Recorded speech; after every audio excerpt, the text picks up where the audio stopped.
모시겠습니다. 현재 평안교회 담임하고 계시는 황석형 목사님으로 총신대학교 신학과 84학번 선배님이십니다. 신대원을 졸업하시고 리버트 세미나리에서 석사와 박사를 마치셨습니다. IBA 공동대표를 맡고 계시고 광야문화 선교회 이사를 맡고 계십니다. 특별히 총신대학교 신학과 총동문회 회장으로 섬겨주고 계신데요. 오늘 보라 여호와의 영광이라는 제목으로 말씀 전해주실 때 큰 은혜 받으시기 바랍니다. 박수로 환영하시겠습니다.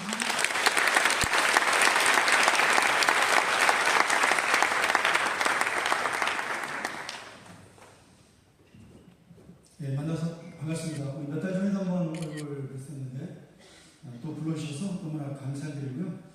사실 오늘 설교 말씀은 제가 준비했다기보다는 우리 신학과에서 이 본문을 저한테 줬어요. 제목하고 맞춰서 설교해달라고.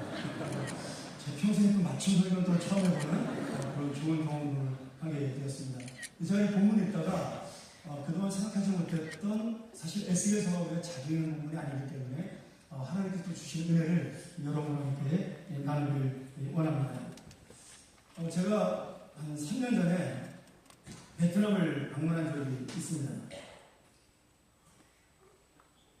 저희 장로님 한 분이 사업을 하셔서 저희 장로님들하고 함께 베트남의 신방점 1월 초에 한번 가게 되었는데, 그때 우리가 둘째 날 우리 장로님이 식사를 대접한 다음에 저희에게 베트남에 왔으니까 호지민시에 있는 유명한 시장을 한번 가보자, 그렇게 해서 그 유명한 짝퉁 시장을 한번 가보게 되었습니다.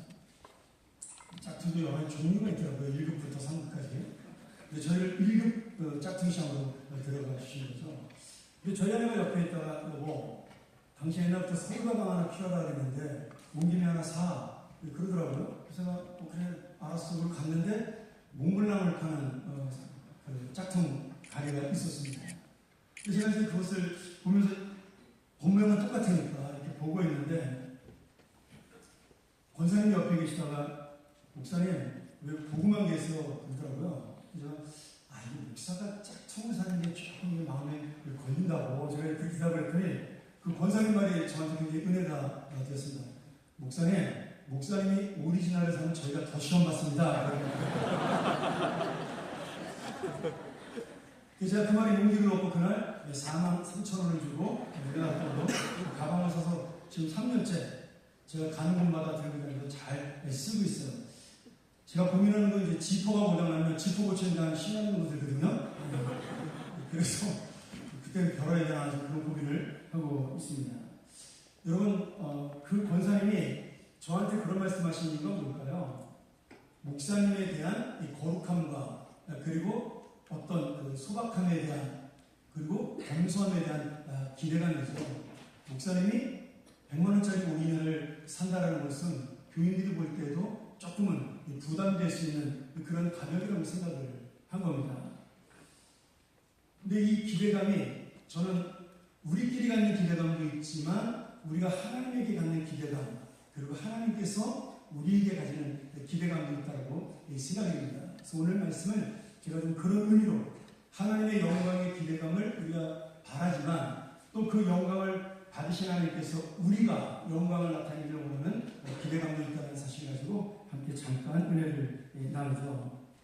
에스겔 1장은 여러분들이 성경을 보면 알겠지만 바벨론 포로 생활 가운데 선지자로서 에스겔이 이 사역하기 전에 하나님 앞에 환상을 보고 그 환상을 통해 포로로 잡혀간 이스라엘 백성들의 어떤 회복과 소망을 바라보면서 사역을 시작하게 되는 그러한 내용이 1장에 담겨져 있습니다.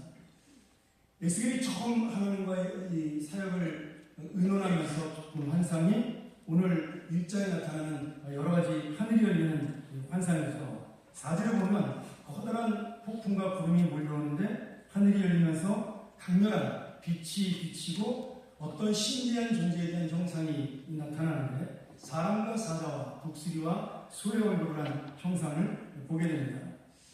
정확하게 진짜 그 짐승이 나타나는 것이 아니라 이것이 워낙 신기하게 나타났기 때문에 아마 사람의 언어로 제대로 표현할 수 없으니까 그렇게 영광과 권능의 모습으로 설명했다. 저는 그렇게 생각을 합니다. 그러면 왜 하나님께서 에스겔이 사역하기 전에 이런 권능과 영광의 모습을 보여줬을까요? 지금 이스라엘 백성들이 바벨론의 포로로 잡혀가서 절망에 사로잡혀 있습니다. 왜 하나님을 믿는 우리나라가 하나님을 믿지 않는 이방 나라에게 심판받아 망하고 우리는 노예 생활을 해야 되는가? 어떤 그런 자괴감과 낙심 속에 지금 이스라엘 백성들이 사로잡혀 있는 것이죠.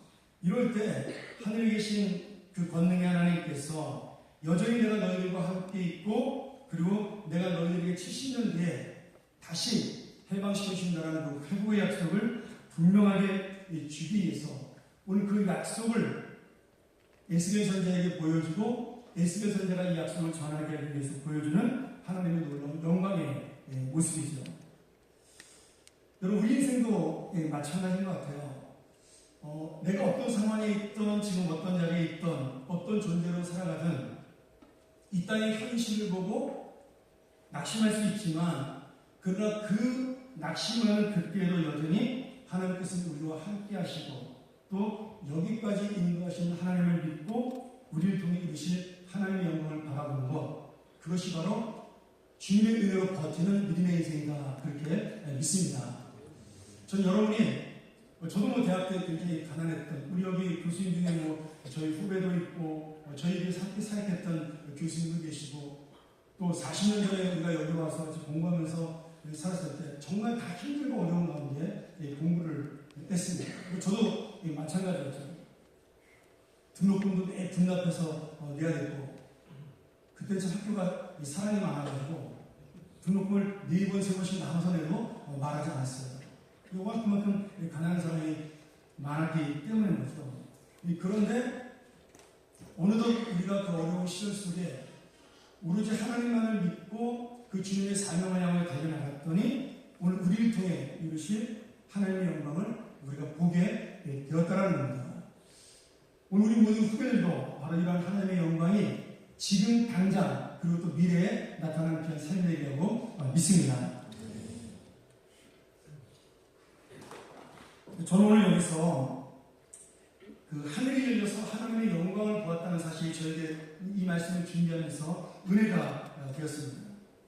지금 현실의 땅에서 이 포로된 자로 노예된 백성으로 절망의 현실을 바라보던 이스라엘 백성이 지금 땅을 바라보고 현실을 바라보는 것이 아니라 어디를 바라보게 돼요? 권능의 하나님이 계신 하늘이 열리는 이 모습을 바라보게 될 때 그들은 이 땅에서의 소망이 아닌 하늘의 진정한 소망을 갖게 되는 것이죠. 더 놀라운 건 지금 이스라엘이 하늘을 향해 보고 있는 그 영광의 모습조차도 그 환상조차도 원래 갖고 계신 하나님의 본체의 권능이나 영광과 비교할 때는 아무것도 아닌 우리 인간에게 잠깐 보여주기 위한 그러한 사람에게 표현되는 영광이지 진정한 하나님의 영광과는 비교도 할 수 없을 만큼 놀라운 하나님의 그 영광이 하나님의 권능이 우리와 함께하고 있다는 겁니다. 그런데 에스겔이 그 사람의 눈에 잠깐 보여주기 위한 그런 일시적인 영광이라 할지라도 정말 그 영광만으로도 제대로 눈을 뜰 수 없을 만큼 하나님의 진짜 영광이 아님에도 지금 에스겔이 보고 너무나 놀라고 그리고 눈을 뜰 수 없을 만큼 귀한 영광이 하늘에서 비춰졌다는 겁니다.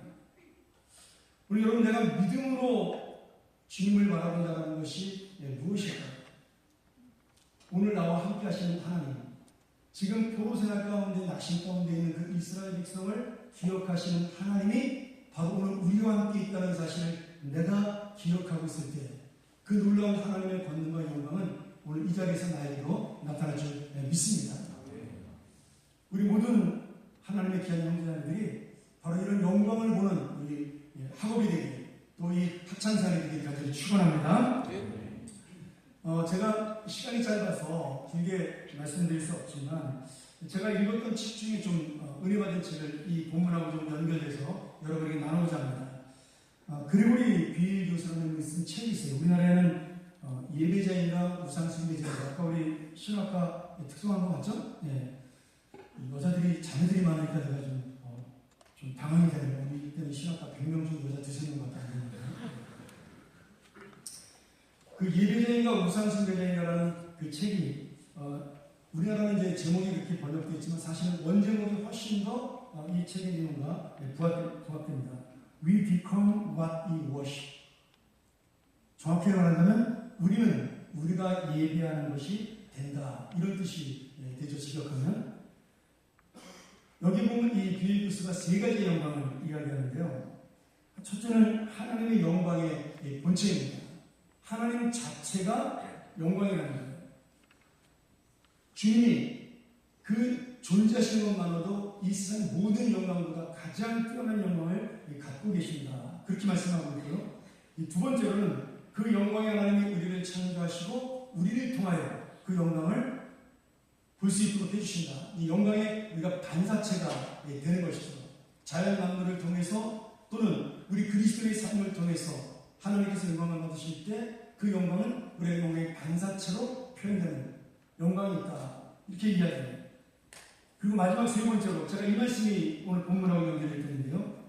하나님의 영광으로 끝나지 않냐고 오늘 나의 영광으로 함께 누릴 수 있게 된다. 근데 이것이 바로 우리가 두 가지 예배, 오늘 이렇게 드리는 공적인 예배와 또 여러분들이 삶의 예배를 드리는 산제사의 그 예배를 통해서 하나님의 영광을 함께 드릴 수 있다는 거예요. 내가 주님의 영광을 나타내는 이 공적 예배를 드릴 때 그 영광을 받으신 하나님께서 기뻐하십니다.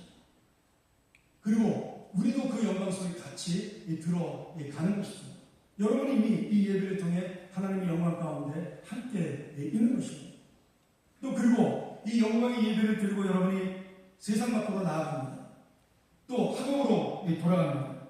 그때 드리는 삶의 예배, 내가 받은 은혜와 이 말씀의 은혜, 그리고 주님의 이 영광을 가지고 내가 살아가는 인생이 될 때 그 삶이 또한 나에게도 영광이 되고 하나님께는 많은 사람들을 통해 하나님의 살아계심을 보여주는 그런 영광의 반사체가 되는 것이죠. 근데 이 말을 조금 바꾸어 생각해 볼 필요가 있어요. 이 책의 제목 그대로 내가 예배할 때 그 예배하는 것이 된다는 그 말씀, 내 스스로가 예배하는 것이 된다는 그 말씀은 정말 어떻게 해석할 수 있냐면 내가 하나님의 영광된 인생으로 살지 못하고 내 욕망과 그리고 내가 원하는 대로 살아갈 때 하나님의 영광이 가려지면서 내가 하나님의 영광을 가리는 우상 숭배자 또는 내 자신이 우상이 될 수 있다. 이렇게 말씀하고 있는 것입니다. 오늘 여러분이 주님의 말씀 앞에 순종하고 주님의 뜻대로 살아갈 때 여러분도 영광이 되고 하나님께도 영광이 되며 기쁨이 됩니다. 근데 우리가 하나님의 뜻대로 살아가지 못하면 여러분이 살아가는 삶 자체가 우상 숭배가 되고 내 자신이 하나님이 아닌 우상이 될 수가 있는 겁니다. 오늘 내가 주님의 이름을 부르고 마태복음 7장에 나온 말씀대로 주님의 이름으로 능력을 행하고 주님의 이름으로 선지한 것을 해도 그것이 주님의 열매로 나타나지 않으면 결국 나는 자신의 영광을 위해서는 불신앙의 사람에 불과한 것입니다. 이것을 비유해서는 나 스스로가 하나님 앞에 내가 우상이 되는 그런 인생이라고 표현하고 있는 것이죠. 오늘 나는 하나님을 잘 섬깁니다. 난 하나님을 잘 믿습니다라고 말하는 고백이 중요한 것이 아니라 여러분의 삶 가운데서 여러분의 하루의 그 시간 가운데서 내가 지금 나를 우상으로 섬기고 있는 것이 아닌가, 내가 하나님이 되어 살고 있는 것이 아닌가, 아니면 내가 진짜 하나님 뜻에 맞는 삶을 살고 있는 것인가. 오늘 여러분 이 말씀을 통해 우리가 한번 고민해보는 그런 시간이 되기를 소원합니다. 처음부터 그런 사람은 없어요. 근데 나이를 먹고 시간이 지나면 이 세상과 타협하게 되고 현실과 손을 잡게 되면서 내 스스로가 모든 것을 결정하는 그런 우상이 될 수가 있습니다. 그래서 우리가 젊은 사람들이 부러운 것입니다. 여러분들은 순수함 하나만으로도 이 세상을 살아가는 가치가 있는 사람들이에요. 물론 그 순수함이 무지로 나타나면 안 되지만 하나님께서는 그 순수함 하나만으로 여러분의 인생을 정말 기쁘게 받으시고 또 우리가 그 순수함으로 하나님께 영광을 돌릴 수가 있게 됩니다. 그런데 그 순수함 가운데도 우리가 하나님의 뜻보다 내 생각을 먼저 하게 되고 내 뜻을 먼저 찾아서 내 감정과 내 생각들을 움직이는 그 순간 내 자신이 하나님 될 수가 있는 것입니다. 그게 바로 우상이지. 어떤 우상보다 어떤 이단보다 무서운 것은 사실 내 스스로가 하나님 앞에 우상으로 살아가는 것입니다. 여러분의 고집과 여러분의 신념과 여러분의 감동과 여러분의 의지가 하나님보다 앞서는 그 순간 우리가 바로 스스로 우상이 되어버리고 마는 것이죠. 오늘 여러분 다시 한번 이 말씀을 통해서 내가 우상을 섬기는 자가 아닌 정말 하나님을 섬기는 자인가를 돌아보는 귀한 시간 되기를 간절히 축원합니다. 마지막으로 한 가지만 더 말씀드리는 말씀을 마치겠습니다. 28절 보면은 중간에 이런 말씀이 나오죠. 사방 광채의 모양이 비 오는 날 구름에 있는 무지개 같다. 이렇게 표현하고 있어요. 지금 이스라엘 백성들이 먹구름이 몰려오고 지금 마치 바람이 불고 비가 내리고 이런 환상 중에 무지개가 비치면서 하나님의 영광이 드러나요. 그 먹구름은 이스라엘 백성의 현실이에요. 포로된 자의 아픔이고 고통이고 어둠입니다. 그런데 그 어둠과 그 고통이 금방 물러가고 찬란한 태양빛이 비치면서 거기에 뭐가 떠오른다고요? 약속의 소망의 무지개가 떠오른다라고 말씀해요. 오늘 여러분 우리가 잘 알지만 무지개는 언제 뜨는 건가요? 무지개는 비가 온 다음에 뜨는 겁니다. 맑은 하늘은 무지개가 뜨지 않습니다. 제가 예전에 나이아가라 폭포를 유학할 때 한번 가봤었는데 나이아가라 폭포를 배 타고 안으로 들어가 보면 거기에 365일 무지개가 떠 있어요. 그 내려오는 폭포에 의해서 그쪽 햇볕 쪽이 비치는 쪽은 무지개가 계속 떠 있습니다. 굉장히 신기하더라고요. 근데 제가 그걸 보면서 하나 깨달은 거예요. 천둥번개가 치고 비가 오는 험한 날씨를 겪어야 우리는 비로소 무지개를 볼 수 있다는 것이죠. 우리의 삶 가운데 천둥이 치고 비가 오는 험한 인생을 겪을 때 무지개는 보이지 않는 것처럼 생각이 됩니다. 언제 우리에게 무지개가 뜨고 맑은 햇볕이 우리에게 오나 그런 생각이 들 때가 있죠. 그런데 놀랍게도 어느새 비가 그치고 햇볕이 뜨면 맑은 날씨 속에 찬란한 무지개가 떠오르게 됩니다. 여러분 그 무지개가 지금 에스겔에 있어서 어떤 상징이에요? 하나님이 이스라엘 백성을 70년을 구원하시겠다는 약속의 상징입니다.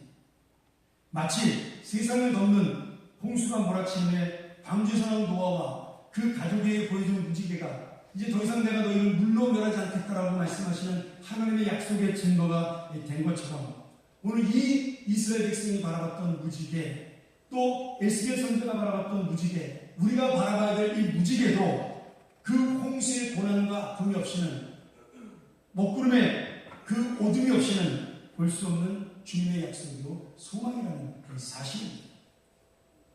오늘 우리 인생 가운데 천둥번개가 몰아치고 비바람이 쏟아져도 내가 주님의 믿음을 포기하지 않고 내 마음대로 내가 원하는 대로 사는 것이 아니라 끝까지 주님의 말씀 앞에 순종하며 믿음으로 나아갈 때 오늘 이 약속의 무지개가 떠오르는 것처럼 하나님은 우리와 함께 주실 것입니다.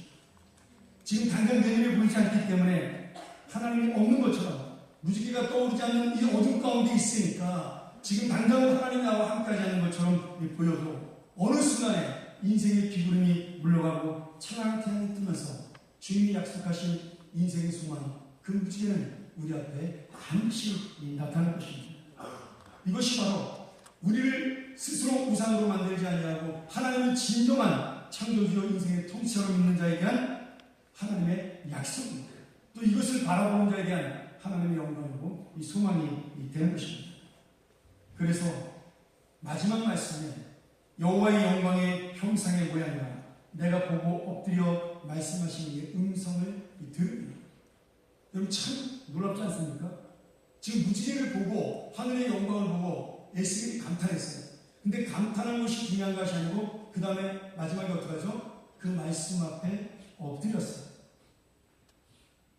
그 하늘의 영광을 계속 쳐다본 것이 아니라 그 영광의 주님 앞에 엎드려 그분이 말씀하시는 그 말씀을 들었다는 사실, 그 음성에 귀를 기울이시는 겁니다.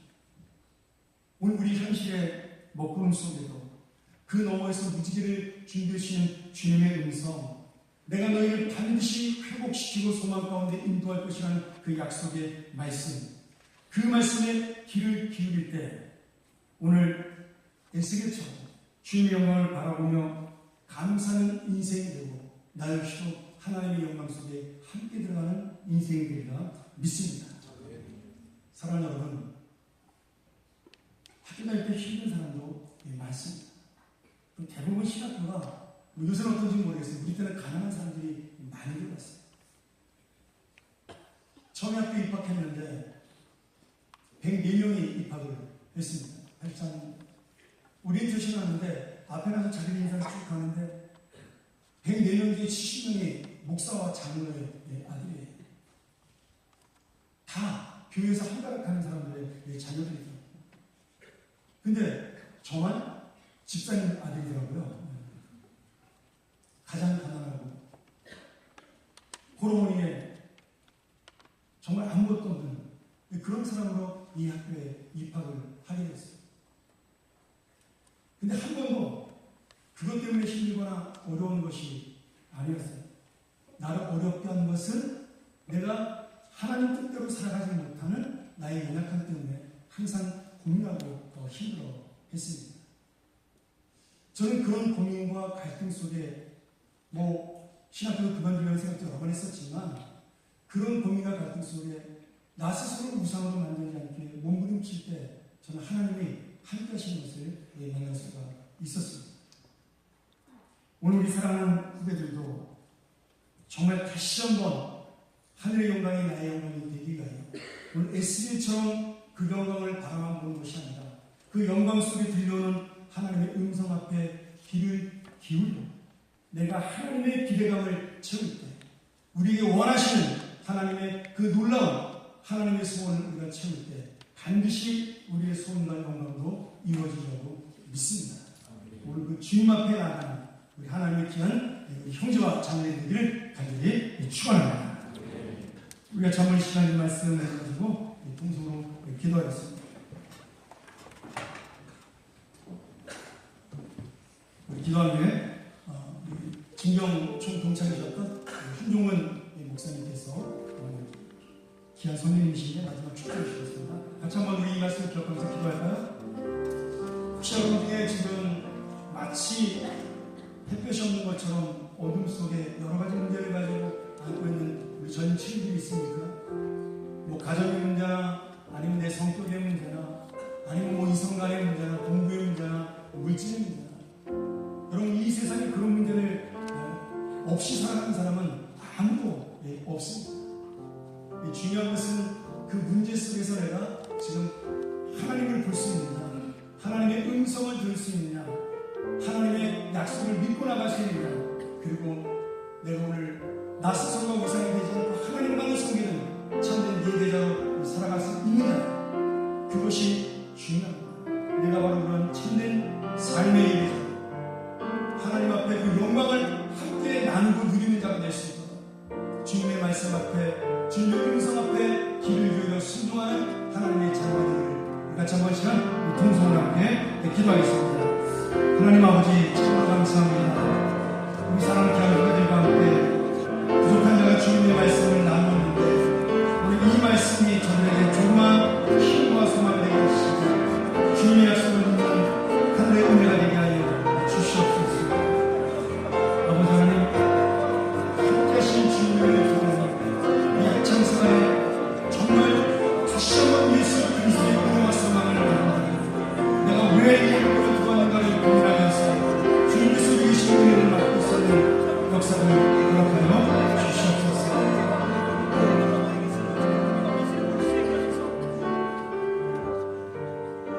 기도하겠습니다. 항상 우리와 함께 하셔서 선한 일에 인도하시는 하나님 영광을 받아 주옵소서. 허락하신 하신 자리에서 주님의 뜻 이루기 원하여 인도하셨으니 어떠한 사람이 되어야 할지 무슨 일을 해야 할지를 알게 하여 주시고 우리가 무엇을 하든 그것을 통해 하나님의 영광이 땅에 충만할 수 있도록 총신대학에 속한 모든 학생들을 지켜주시고 가는 길을 인도해 주옵소서. 수고하는 우리 교수님들과 모든 교직원들과 함께 하시고 총장님과 모든 분들이 주님의 역사를 이뤄갈 수 있도록 주님이 장중에 붙들어 주옵소서. 이제는 우리 주 예수 그리스도 은혜와 하나님 아버지 크신 사랑과 성령님의 감동 강화 위로 교통하시니 어느 곳에서 무엇을 하든 하나님의 영광으로 살기 원하여 결단하고 그 길을 위해 준비하기 위해 머리 숙이는 우리 사랑하는 충신대학 모든 학우들 머리 위에 그들의 기도 제목과 그들의 비전 위 학교를 사랑하고 헌신하는 총장이여 모든